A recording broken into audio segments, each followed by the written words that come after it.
Again, listen to the Prime Minister, who was speaking just a short while ago at the Planning Commission meet. Help to improve effectiveness. The second component relates to macroeconomic balances.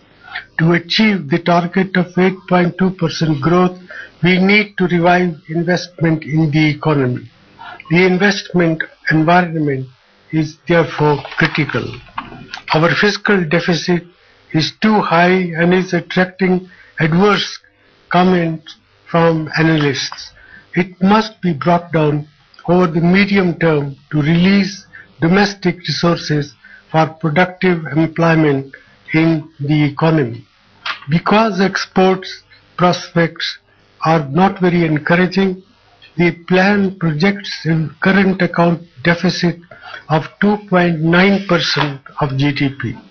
This must be financed mainly through foreign direct investment and foreign institutional investment flows, so that reliance on external debt is contained.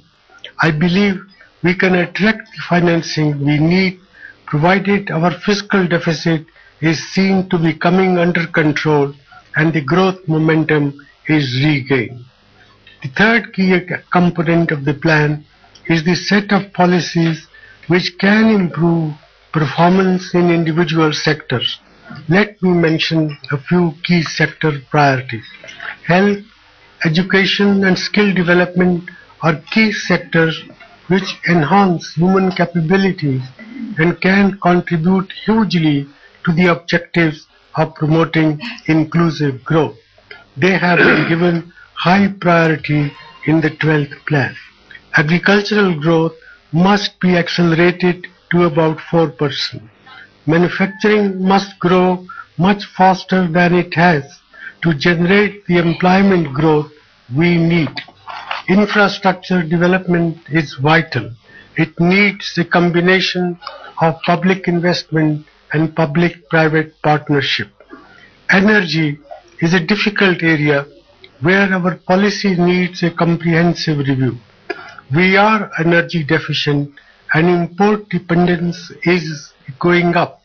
It is vital for our energy security that we increase domestic production and also increase energy efficiency. Rational energy pricing is therefore critical. Our energy prices are out of line with world prices.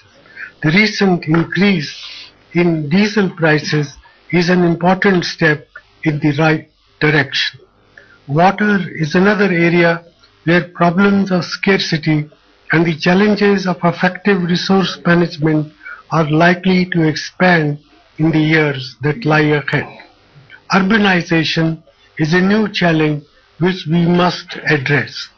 The central message of the plan is that we can achieve our objective provided we put in place policies that will take care of our weaknesses. The plan for the first time introduces alternative scenarios. Scenario 1 is called Strong Inclusive Growth.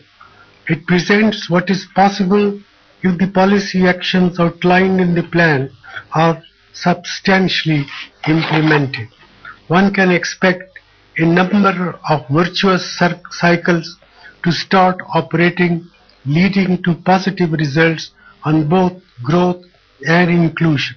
This is the scenario we should aim at. Scenario 2 is called Insufficient Action.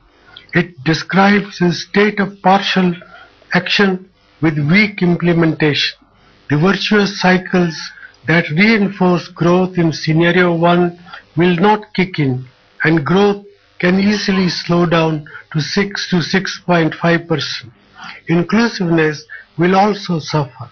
This is where we will end up if we make only half-hearted effort and slip in implementation. It's my sincere hope that we do not do so. Scenario 3 is called Policy Logjam. It reflects a situation where for one reason or another most of the policies needed to achieve Scenario 1 are not taken. If this continues for any length of time, vicious cycles begin to set in and growth could easily collapse to about 5% per annum, with very poor outcomes on inclusion.